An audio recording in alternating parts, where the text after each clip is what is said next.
Hello guys, this is Sushil Kumar and welcome back to my channel. और आज के इस एपिसोड में हम डिस्कस करने वाले हैं एवरेज के कुछ questions, average, mean, range etcetera. तो आप देख रहे हैं स्क्रीन पे फर्स्ट क्वेश्चन। जो ये फर्स्ट क्वेश्चन है, this question is suggested by the Aryabhatta national mathematics examination, जो कि हमारा नेशनल लेवल का एग्जाम है। उसी के बुक से क्वेश्चन मैंने हायर किया है। तो आप देखिएगा यहाँ पे क्वेश्चन क्या है, the average of 20 numbers is 0। There are 20 numbers and their average is 0, और उनका एवरेज क्या है, 0 है।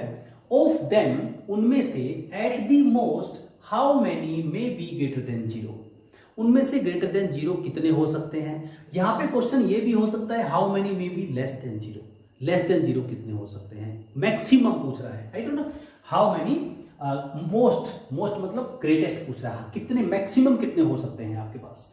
सो देखिएगा, जब आपके पास मीन 0 आ रहा है, 20 नंबर्स का मीन 0 आ रहा है, मीन के लिए फॉर्मूला क्या होता है आपके पास, थोड़ा सा चीजों को करेक्ट करिएगा। You can answer by thinking in mind only. देखिएगा मीन क्या होता है, sum of the observations divided by number of observations. तो इस क्वेश्चन का कहना क्या है, इस क्वेश्चन का कहना है कि मीन आपके पास 0 आ रहा है। इसका मतलब क्या हुआ, मीन 0 आने का मतलब है, देखो नंबर ऑफ ऑब्जर्वेशन तो 20 है आपके पास, नो डाउट। यहां यानी कि सम ऑफ द ऑब्जर्वेशन मेरे पास 0 आएगा, तभी तो मीन 0 आएगा। This is only the solution आई है, यही सिर्फ एक रास्ता है मेरे पास कि मीन 0 आ जाए। तो सम ऑफ द 0 ऑब्जर्वेशन 0 कब आएगी, जब हम ये देख रहे हैं कि मेरे पास जितनी ग्रेटर देन, ये पूछ रहा है कि ग्रेटर देन 0 कितनी होंगी, यानी पॉजिटिव ऑब्जर्वेशंस कितनी है। तो पॉजिटिव ऑब्जर्वेशंस हम ले सकते हैं, देखिए 1 + 2 + 1 + 7 + 5, इस तरह से मेरे पास कुछ ऑब्जर्वेशंस पॉजिटिव हो गई, यानी कि 19 ऑब्जर्वेशंस मेरे पास पॉजिटिव हो गई, मैं ये मान लेता हूं। और एक ऑब्जर्वेशन जो लास्ट वाली है वो मेरे पास नेगेटिव होगी, और वो इतनी बड़ी ऑब्जर्वेशन है कि इन सभी टर्म्स के सम के इक्वल वो एक अकेला नेगेटिव नंबर है। सपोज इन सभी 19 टर्म्स का सम मेरे पास 70 आ रहा है, 78 आ रहा है सपोज, तो मेरी एक नेगेटिव ऑब्जर्वेशन जो है वो -78 है, तो क्या होगा, मीन आपका 0 हो जाएगा।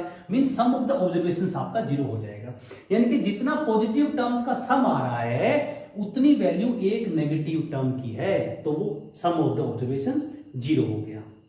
ठीक है, तो answer will be B option, 19 observation can be at most can be greater than 0। Okay, चलिए आगे बढ़ते हैं क्वेश्चन नंबर 2 के लिए।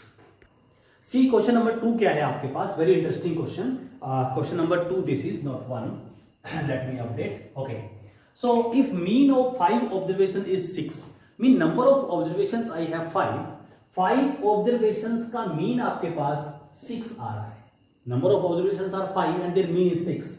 If each observation is increased by 2, then what will be the new mean? तो नया मीन क्या होगा। देखिए इस एक क्वेश्चन पे आपको 4 क्वेश्चन समझ आ जाएंगे। एक क्वेश्चन से कितने क्वेश्चन समझ आ जाएंगे, 4 क्वेश्चन। देखिए कैसे, अगर यहां पे आता है each observation is increased by, increased की जगह डिक्रीज भी आ सकता है, each observation is multiplied by, each observation is divided by, right, ऐसा कुछ भी आ सकता है। तो उस केस में आपको क्या करना है, जो आपका मीन है, mean is 6, observation is 6, mean 6 है आपके पास, मीन कितना है 6। ईच ऑब्जर्वेशन कितने से इंक्रीज हुई है, 2 से, तो न्यू मीन क्या होगा, new mean is equal to 6 + 2, that is 8 कर दीजिए। ये आपका करेक्ट आंसर होगा, यानी कि जो जितना वैल्यू इंक्रीज हुआ है उतना प्लस कर दीजिए। अगर यहां पे होता कि each observation is increased by 3, तो मैं क्या करता, 6 + 3 कर देता, राइट। तो मेरा करेक्ट आंसर यहां पे हो जाता है 8। अच्छा, अभी हम बात करते हैं ये हुआ कैसे, एक्चुअल में बैकएंड में क्या हो रहा है, हम उसकी कैलकुलेशन करते हैं। चलिए कॉन्सेप्ट के साथ अब आपको समझा रहा हूं, मैं आपको समझा रहा हूं कि कैसे हुआ ये। देखिए हम कुछ वैल्यूज मान लेते हैं, इसके लिए ऑब्जर्वेशंस क्या थे मेरे पास, 1 to 5 10 12 मैं लेता हूं। लेट ऑब्जर्वेशंस हैं 1 2 5 10 एंड 12। ओके, पहले इसको वेरीफाई करते हैं कैसे होगा। सो मीन क्या होगा आपके पास, mean is equal to 1 + 2 + 5 + 10 + 12, that is divided by 5। So ये हो गया मेरे पास 30/5 इज इक्वल टू 6। यानी कि 5 ऑब्जर्वेशंस हैं, बिल्कुल ठीक है। मीन उनका 6 आ रहा है, मीन उनका 6 आ रहा है, बिल्कुल ठीक है। अब क्वेश्चन ये आता है कि हर एक ऑब्जर्वेशन को 2 से इंक्रीज कर दो। ओके, सो हम फाइंड आउट करते हैं यहां पे न्यू मीन। अब देखिएगा न्यू मीन क्या होगा। New mean is equal to, मैं इसको यहां से डिवाइड कर लेता हूं। हर एक ऑब्जर्वेशन में 2 प्लस कर दो। 1 में 2 प्लस किया 3 प्लस 2 में 2 प्लस किया 4 प्लस 5 में 2 प्लस किया 7 प्लस 10 में 2 प्लस किया 12 प्लस 12 में 2 प्लस किया 14। तो ये क्या हो जाएगा आपके पास बाय 5। नंबर ऑफ ऑब्जर्वेशन तो 5 ही है ना, हर एक ऑब्जर्वेशन में 2 ऐड किया जा रहा है। ओके, सो अब देखिएगा आपके पास सम क्या बन जाएगा।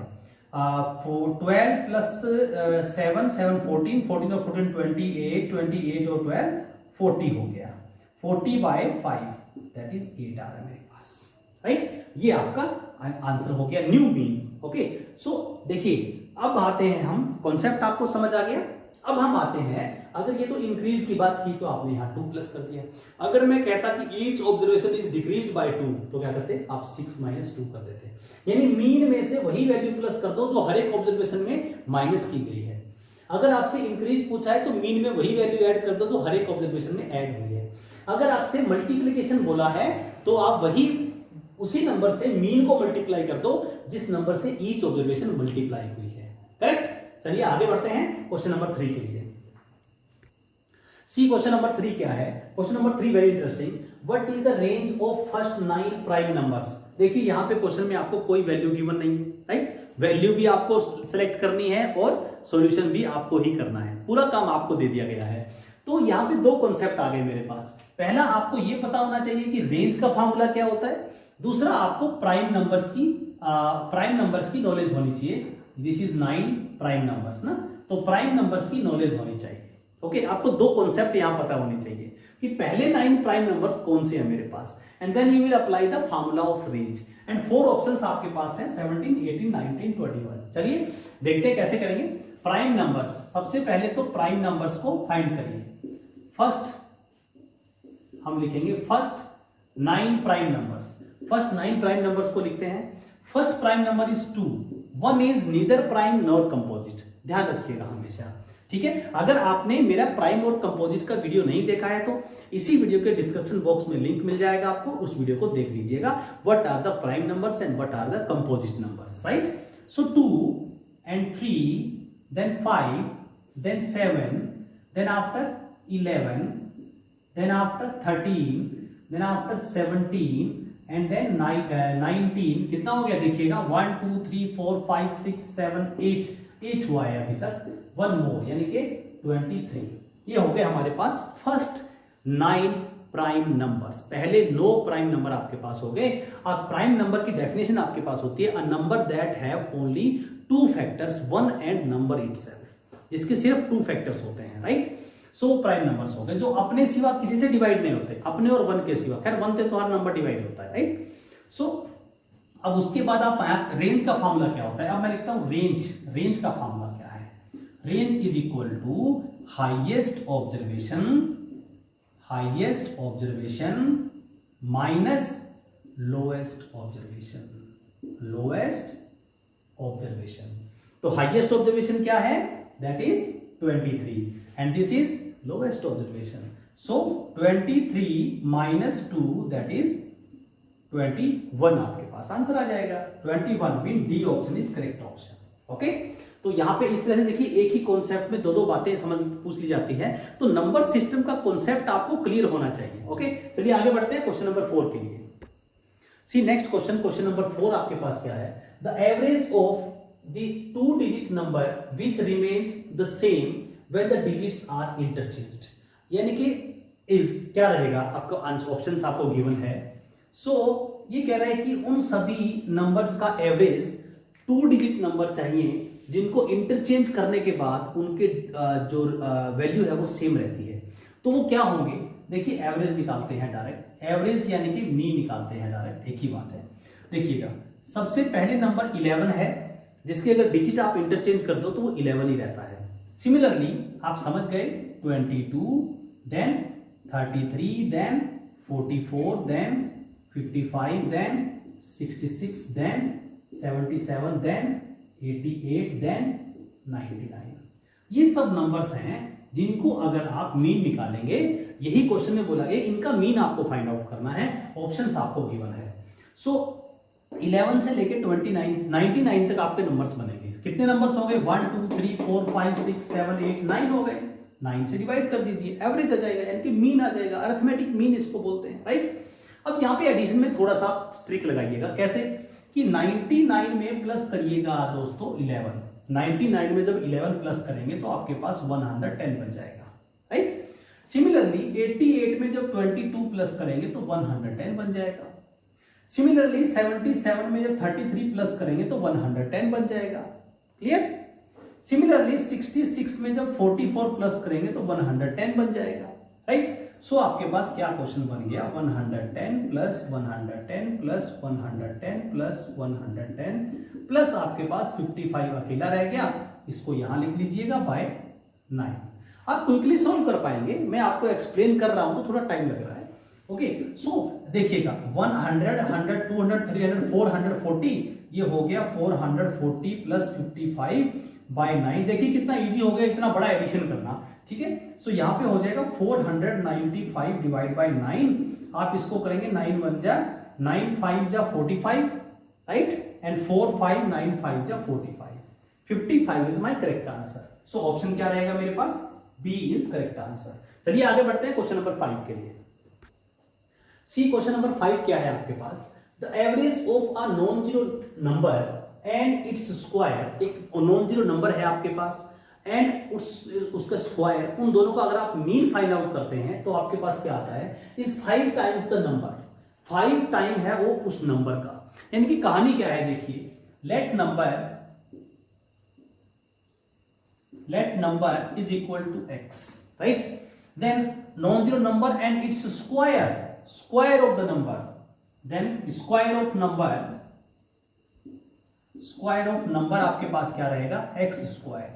नाउ इन दोनों का जब मीन फाइंड आउट करते हैं तो आपके पास क्या आ रहा है? 5 टाइम्स द नंबर, यानी कि x plus x square by 2 होगा, बिकॉज ओनली 2 ऑब्जर्वेशंस आते हैं। इनका जब एवरेज निकालूंगा तो मेरे 2 से डिवाइड करना होगा, राइट। ये एवरेज मेरे पास आ क्या रहा है? It is coming 5x। 5 times the number क्या है? x, तो 5 इंटू एक्स, ओके। अब देखिएगा यहां से कॉमन ले लीजिएगा x, सो मेरे पास आ गया 1 plus x by 2 is equal to 5x। X square plus x से मैंने x कॉमन ले लिया तो यहां 1 रहेगा, इसको वापस मल्टीप्लाई करके देख सकते हैं। x को 1 से मल्टीप्लाई किया, x को x से किया, x स्क्वायर, वापस वही टर्म बन जाएगी। अब इसको यहां से सोल्व कैंसिल कर दीजिए, x कॉमन में बैठा है, कट कर सकते हैं, कट कर दिया मैंने। यानी आपके पास नेक्स्ट स्टेप क्या बन गया? और इस 2 को ऊपर ले जाइए, यानी कि 1 plus x is equal to 5 into 2 बन गया, ठीक है। यहां पे आपके पास सिंपल इक्वेशन फॉर्म हो रही है। अगर सिंपल इक्वेशन में आपको कहीं दिक्कत आ रही है तो सिंपल इक्वेशंस के मैंने 2 वीडियोस डाले हुए हैं, एमसीक्यूज भी और अदर भी, तो आप दोनों वीडियोस को देख लीजिएगा, लिंक भी आपको डिस्क्रिप्शन बॉक्स में मिल जाएगा, राइट। सो यहां से आपके पास x इक्वल टू क्या आ गया? 10, और इस 1 को राइट में ले, पहले इनका मल्टीप्लाई करेंगे, 5 2 जा 10, और फिर 1 को राइट में लेके गए -1। So x is equal to coming 9, okay. Value of x is 9। चलिए क्या ऑप्शन रहेगा? सी मेरे पास करेक्ट ऑप्शन रहेगा, x is equal to required number is 9। चलिए आगे बढ़ते हैं क्वेश्चन नंबर 6 के लिए। सी नेक्स्ट क्वेश्चन नंबर 6 क्या है आपके पास? What will be the median of first 7 composite numbers. अब देखिए यहां पे फिर से 2 बातें आपसे पूछ ली गई है। क्या क्या? एक तो आपसे मीडियन पूछा गया है, राइट, और दूसरा आपसे कॉन्सेप्ट ऑफ कंपोजिट नंबर्स पूछा गया है, राइट। एक तो आपसे मीडियन पूछा गया है और दूसरा आपसे कॉन्सेप्ट ऑफ कंपोजिट नंबर पूछ लिया गया है। सो यहां पे आपको क्या करना है? सबसे पहले देखिएगा ऑप्शंस पे थोड़ा सा नजर डालिएगा। अब यहां पे मैं आपको एक इंटरनल बात और बता दूं कि देखिए जब नंबर ऑफ ऑब्जर्वेशंस हम ओड ले रहे हैं, 7 ऑब्जर्वेशंस का मीडियन निकालना है आपको, तो जो मीडियन जो होगा वो आपकी ऑब्जर्वेशन में से ही कोई ना कोई वैल्यू होगी। इसका मतलब क्या हुआ? जो मीडियन आने वाला है वो कंपोजिट नंबर होगा। सो ऑप्शंस में चेक करिए, क्या सभी नंबर्स कंपोजिट हैं? चेक करते हैं। देखिए no, 7 is a prime number, no, cut कर दिए, हो ही नहीं सकता। And 17 is a composite number, नहीं हो सकता। सो प्राइम नंबर, ये दोनों प्राइम नंबर है, 7 and 17 both are prime numbers. So ये ऑप्शन तो मेरे हो ही नहीं सकते, क्योंकि मेरा जो मीडियन आने वाला है वो तो एक कंपोजिट नंबर आने वाला है। सो यहाँ पे 9 and 12 both are composite number, क्योंकि 9 जो है वो 3 से डिवाइड हो जाता है और 12 3 और 4 दोनों से डिवाइड हो रहा है। तो कंपोजिट नंबर वो होता है जो 1 और अपने खुद के सिवा किसी भी तीसरे नंबर से डिवाइड हो जाए। ठीक है, सो चलिए सोल्व करते हैं। First 7 composite numbers. हमारा ऑप्शंस को चेक करने का पर्पज ये था कि बाय चांस अगर यहां पे 3 प्राइम नंबर मुझे मिल जाते तो कंपोजिट मुझे एक ही नंबर मिलता, तो वही मेरा आंसर हो जाता। तो बिना सोल्व किए कई बार ऑप्शंस को देख के भी हम आंसर्स फाइंड आउट कर लेते हैं।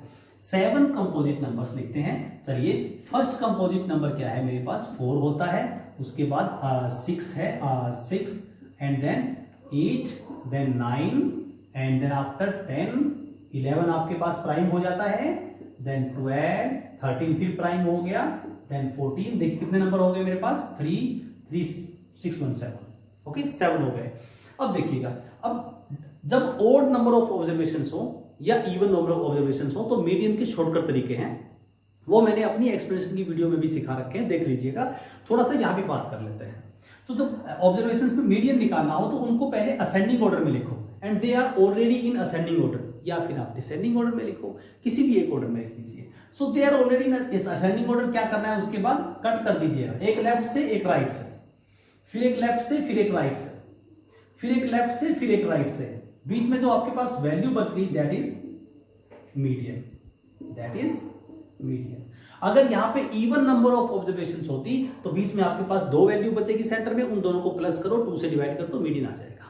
किसी फार्मूले की जरूरत नहीं है आपको। ठीक है, सो 9 आपके पास आंसर आ गया, B is my correct option. ठीक है, चलिए आगे बढ़ते हैं क्वेश्चन नंबर 7 के लिए।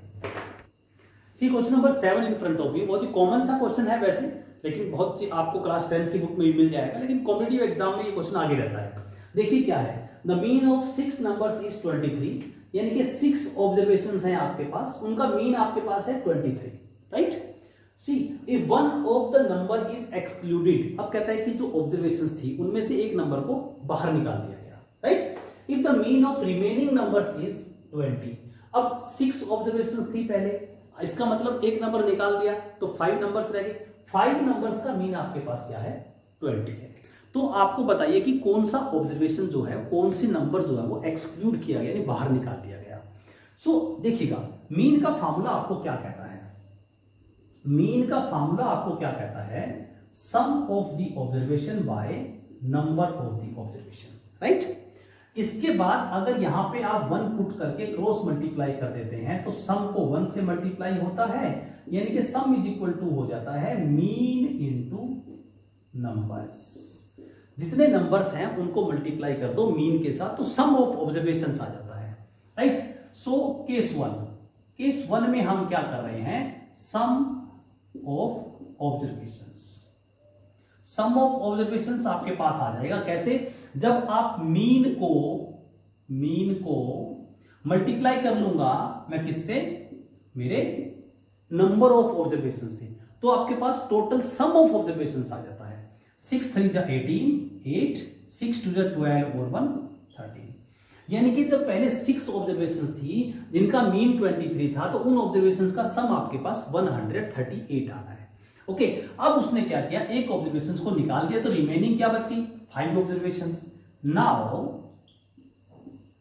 नंबर ऑफ ऑब्जर्वेशंस कितनी रह गई आपके पास, पहले आपके पास क्या थी, नंबर ऑफ ऑब्जर्वेशंस 6 थी, 6 में से 1 को निकाल दिया, 5 रह गई। सो न्यू सम क्या आएगा आपके पास, न्यू सम। अब न्यू सम क्या होगा, new mean is 20 into new number of observations मतलब 5, तो ये आपके पास हो गया 100। ओके, ये पुराना सम था, ये नया सम है, इसका मतलब क्या हुआ, सम का जो डिफरेंस होगा एक नंबर गायब हो गया, इन दोनों का डिफरेंस निकाल दीजिए, वेरी इजी, यानी कि 138 by 100, answer is coming 38। Okay, so आपका आंसर हो जाएगा 38, यानी B option is correct option. ठीक है, चलिए आगे बढ़ते हैं क्वेश्चन नंबर 8 के लिए। सी क्वेश्चन नंबर 8 आपके पास क्या है, क्वेश्चन नंबर 8 में ध्यान से देखिएगा, क्वेश्चन आपके पास है if mean of 7 consecutive positive observations is 20। अब यहाँ पे फिर से आपको समझना पड़ेगा what are the conjunctive positive observations, मतलब नंबर्स पूछ रहा है आपको, पॉजिटिव इंटीजर्स हैं आपके पास और वो कंजक्टिव है। सॉरी कंजक्टिव का मतलब ये हुआ कि आपके पास वो लगातार नंबर है और नंबर आपको एक भी गिवन नहीं है, तो यहाँ पे उनका मीन आपको गिवन है दैट इज 20 और नंबर ऑफ ऑब्जर्वेशंस आपको पता है कि 7 है। तो अगर मेरी पहली ऑब्जर्वेशन में x कंसीडर कर लेता हूं तो नेक्स्ट ऑब्जर्वेशन क्या होगी, x+1, then next x+2, then next x+3, because conjunctive है। जैसे मुझे एक नंबर पता लग गया, फॉर एग्जांपल मुझे पहला ऑब्जर्वेशन पता लग गया 5 है, तो नेक्स्ट क्या होगा, कंजक्टिव की बात हो रही है तो यहाँ कंजक्टिव की बात होगी तो नेक्स्ट मेरा 6 हो जाएगा, फिर नेक्स्ट 7 होगा। यानी मैं मान लेता हूं कि मेरा फर्स्ट ऑब्जर्वेशन जो है वो क्या है, x है, तो सेकंड क्या होगा x+1, थर्ड क्या होगा x+2, फोर्थ क्या होगा x+3, फिफ्थ क्या होगा x+4, सिक्स्थ क्या होगा x+5 और सेवंथ क्या होगा x+6। ये आपके पास 7 ऑब्जर्वेशन हो गई और आप इनका सम निकाल रहे हैं, सम निकाल दिया डिवाइड बाय 7 तो इज इक्वल टू आपके पास क्या आना चाहिए, मीन इक्वल टू आपके पास 20 आना चाहिए। भाई इक्वल टू तो मीन आएगा ही आपके पास, राइट। सो अब इनका this is a simple equation, तभी तो मैं हमेशा बोलता हूं, इसीलिए मैंने सिंपल इक्वेशंस की वीडियो में आपको ये बात बताई थी कि सिंपल इक्वेशंस का जो टॉपिक है वो कहीं भी घुस जाएगा, किसी भी चैप्टर के अंदर, किसी भी प्रॉब्लम को सोल्व करने के लिए आपको इक्वेशन बनानी पड़ सकती है। तो इक्वेशंस को सोल्व कैसे करना है अच्छे से सीख लीजिएगा। 1 2 3 4 5 6 7 यानी कि आपके पास बन गया 7x plus 6 plus 1 7, 5 plus 2 7, 3 plus 4 7, 7 plus 7 plus 7 21। यानी इस तरह से नंबर का कभी एडिशन कर रहा हो ना तो ऐसे पकड़िए नंबर्स को, 6 को 1 में ऐड कर दो 7 हो गया, राइट। 5 में 2 को ऐड कर दो 7 हो गया, 4 में 3 को ऐड कर दो 7 हो गया, तो 7 प्लस 7 प्लस 7 21 हो गया, राइट। बाय में 7 इज इक्वल टू 20। अब यहां से 7 कॉमन आ रहा है, थोड़ा सा इसको शॉर्ट कर दीजिएगा, 7 कॉमन लेंगे तो आपके पास बचेगा अंदर 3 बाय 7, यानी कि इन दोनों में से मैंने 7 कॉमन निकाल दिया है, तो वापस अंदर मल्टीप्लाई करना, वही टर्म बन रही है, चेक कर सकते हैं आप। 7 से 7 कैंसिल हो गया, इक्वल टू मेरे पास था 20। अब यहाँ पे फिर से आपको ना ऑप्शंस के अंदर कंफ्यूज किया हुआ है, ध्यान से देखिएगा।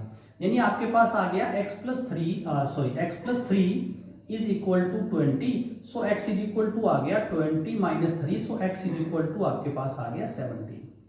x का वैल्यू क्या आ गया 17। अब क्या करते हैं मेरे दोस्त, मेरे प्यारे मित्र, देखते ही क्या करें, बोले हाँ जी 17 आंसर मिल गया, ठीक है 17 आंसर आ गया, तो बोले हाँ ये तो 17 ने क्राक से टिक कर दिया पकड़ के। अरे भाई आप क्वेश्चन को देखिए, क्या पूछा गया है आपसे, जल्दबाजी नहीं करनी है। देखिएगा what is the greatest observation, यानी सबसे बड़ी वैल्यू क्या है वो पूछा गया है आपसे। अब देखिएगा ये क्वेश्चन बुक में गिवन है, आर्यभट्टा नेशनल कॉम्पिटिटिव की बुक में गिवन है, और इस क्वेश्चन में वो चेंज क्या कर सकता है, यहां पे आपसे ग्रेटेस्ट ऑब्जर्वेशन पूछा है, स्मॉलेस्ट पूछ लेगा, मिडिल ऑब्जर्वेशन पूछ लेगा, मीडियन पूछ लेगा, what is the median of the observations, what is the sum of all the observations, वो पूछ सकता है, कुछ भी पूछ सकता है। तो उसी तरीके से ध्यान से आंसर दीजिएगा। ऐसा नहीं है कि x की वैल्यू 17 आई और पकड़ के a को टिक कर दिया, चलो जी हो गया काम खत्म, नहीं, आंखें बंद नहीं करनी है, आंखें खोल के रहना। अब सबसे बड़ी ऑब्जर्वेशन आपके पास क्या होगी, ये होती है मेरे पास सबसे बड़ी ऑब्जर्वेशन, तो ये होगी कि स्मॉलेस्ट x है, तो x प्लस 6 यानी कि x का वैल्यू 17 है, 17 प्लस 6 दैट इज आपके पास 23 आंसर आएगा। 23 is my greatest observation. Okay, तो इस तरीके से सोच समझ के आंसर देना है, 23 आपका करेक्ट आंसर हो जाता है। चलिए आगे बढ़ते हैं क्वेश्चन नंबर 9 के लिए। सी क्वेश्चन नंबर 5, ये भी एक बहुत अच्छा कॉमन क्वेश्चन है, बहुत बार देखा जाता है। If mean of 40 numbers is found to be 38, देखिएगा फिर से वही स्टोरी आ गई है, इस बार फिर से मुझे ऑब्जर्वेशंस नहीं गिवन है, तो क्या है, if mean of 40 observations is to be found be 38, यानी कि 40 ऑब्जर्वेशंस का मीन 38 है। ऑब्जर्वेशंस मुझे पता नहीं है, क्या हुआ, later on it was observed that the number 56 was misread as 36, यानी जो नंबर 56 था उसको गलत पढ़ लिया गया 36, यानी कि 56 करेक्ट था और उसको 36 भी उसकी जगह 36 यूज कर लिया गया, यानी कि टोटल मीन जो है रॉन्ग हो गया। तो हम क्या करते हैं यहाँ पे, यानी कि ये जो मीन है ये मीन आपका रॉन्ग है, हमें इसको करेक्ट करना है। सो सबसे पहले हम क्या करेंगे, इनकरेक्ट सम निकालते हैं, इनकरेक्ट सम। अब सम ऑफ द ऑब्जर्वेशंस कैसे निकलता है, mean into number of observations, mean into number of observations. इसको आप मल्टीप्लाई करेंगे तो आपके पास 1520 आ जाएगा। ठीक है, यहां तक समझ आ गया। मैंने पिछले क्वेश्चन में डिस्कस कर चुका हूं कि सम कैसे निकलता है, मीन को नंबर ऑफ ऑब्जर्वेशन से मल्टीप्लाई कर दो, सभी ऑब्जर्वेशंस का सम निकल जाता है। तो ये जो सम है मेरा, ये तो इनकरेक्ट है, क्योंकि ये जो मीन है, ये मीन भी इनकरेक्ट है, तो सम इनकरेक्ट ही होगा ना, इसीलिए मैंने यहां पे इनकरेक्ट सम लिखा है इसको। सो अब करेक्ट सम क्या होगा, देखिए हम इस पहले सम को करेक्ट बनाते हैं। करेक्ट सम, जो ये सम है आपके पास, इसके अंदर गलत क्या ऐड है, गलत इसमें 36 ऐड है, तो 36 को माइनस कर दो, राइट। और सही क्या है, 56 है, तो 56 को प्लस कर दो। भाई कॉमन सी बात है, ये जो सम है इसके अंदर 36 जो है वो ऐड हो रखा है, क्लियर। 36 इसमें ऐड हो रखा है, उसको हमने माइनस कर दिया। अब सही वैल्यू क्या है, 56 है, तो 56 को मैंने ऐड कर दिया, तो अब ये वैल्यू आपकी बन जाएगी 1540। ये आपके पास करेक्ट सम आ गया। अब मीन निकालिए, अब हम निकालेंगे करेक्ट मीन। क्या निकालेंगे, करेक्ट मीन। करेक्ट मीन निकालिए, करेक्ट मीन क्या होगा, sum of the observations by number of the observations. Number of observation में यहाँ पे कोई चेंज नहीं है, वो तो 40 है, यानी एक वैल्यू निकाल के दूसरी वैल्यू को एंटर कर दिया गया, करेक्ट। सो आपके पास यहां से आंसर मिल जाएगा, इसको डिवाइड करेंगे 38.5 इज माई करेक्ट। ओके, चलिए देखिए ऑप्शन क्या है, सी मेरे पास करेक्ट ऑप्शन हो जाएगा। चलिए आगे बढ़ते हैं, last question of this episode. See question number 10 आपके पास क्या है, which measure of the central tendency will always be from the given observations in case of odd number of observations. देखिए इनमें से कौन सी ऐसी सेंट्रल टेंडेंसी है, मीन, मीडियन और range and none of these, जो कि हमेशा आपकी डेटा में से ही होगी अगर नंबर ऑफ ऑब्जर्वेशंस मेरे पास ओड हैं तो आप ये देखिए, आप थोड़ा सा एग्जांपल सर्च करके देख सकते हैं कि अगर मैं नंबर ऑफ ऑब्जर्वेशंस लेता हूं 1 to 5, ठीक है, इसने कहा है ओड नंबर ऑफ ऑब्जर्वेशंस है, मतलब मेरे पास नंबर ऑफ ऑब्जर्वेशन जो है वो ओड है। ऑब्जर्वेशंस ओड नहीं है, नंबर ऑफ ऑब्जर्वेशंस ओड है, तो नंबर ऑफ ऑब्जर्वेशंस यहाँ पे 3 हो गई, मतलब 3 इज एन ओड नंबर, तो नंबर ऑफ ऑब्जर्वेशन 3 है। तो इसका हम एग्जांपल लेते हैं, हम इससे मीन फाइंड आउट करते हैं, राइट। मीन 1 + 2 + 5/3, मीन क्या आ रहा है, 5 2 7 1 8, 8/3, यानी कि आपके पास ये डेसिमल नंबर आ रहा है, 3 2 जा 6 और 2036 जा समथिंग आएगा, 2.6 आ रहा है। मतलब मीन जो है वो ऑब्जर्वेशंस में से तो नहीं आया ना, नहीं, इट इज नॉट नेसेसरी, हो भी सकता है, it depends on the observations, but always की बात नहीं होगी, ठीक है ना, तो यानी कि मीन नहीं हो सकता, ठीक है। अच्छा, रेंज की बात करें, इसी का रेंज निकाल के देख लो, कोई और एग्जांपल में हो सकता है मैच हो जाए, लेकिन हमने वैसे एग्जांपल ले लिया। 5 - 1 रेंज क्या होता है, highest observation minus lowest observation, तो 5 - 1 करेंगे आपके पास क्या आएगा, 4 आएगा, ठीक है ना। 5 - 1 किया, 4 आ गया। सो 4 क्या आपकी ऑब्जर्वेशंस में से है, नहीं है, यानी कि रेंज भी नहीं हो सकता। हाँ, जब नंबर ऑफ ऑब्जर्वेशंस आपके पास ओड होती हैं तो जो मीडियन है वो आपकी ऑब्जर्वेशन में से ही एक वैल्यू होगी। अब देखिए 1, 2 और 5 का मीडियन क्या होगा, मीडियन जब फाइंड आउट करेंगे तो इस ऑब्जर्वेशन में से दोनों साइड से एक एक हटा दो, सेंटर वाली वैल्यू मीडियन होगी आपके पास। सो आपका मीडियन जो है वो in case of odd number of observations, जो मीडियन है वो हमेशा आपके जो गिवन ऑब्जर्वेशंस हैं उनमें से ही होगा, राइट। और एक क्वांटिटी और होता है सेंट्रल टेंडेंसी मोड, जो है यहाँ पे ऑप्शन में मोड नहीं है आपके पास, अदरवाइज आप बाय डिफॉल्ट आंखें बंद करके वो मोड जो होता है वो हमेशा आपकी ऑब्जर्वेशंस में ही एक वैल्यू होती है, that can never be changed, but इसीलिए मोड ऑप्शन में नहीं है, तो आपको इन चीजों को समझना है। ओके, चलिए आगे मिलते हैं नेक्स्ट वीडियो में, तब तक के लिए बने रहिएगा मेरे साथ यूट्यूब पे, और जय हिंद जय भारत।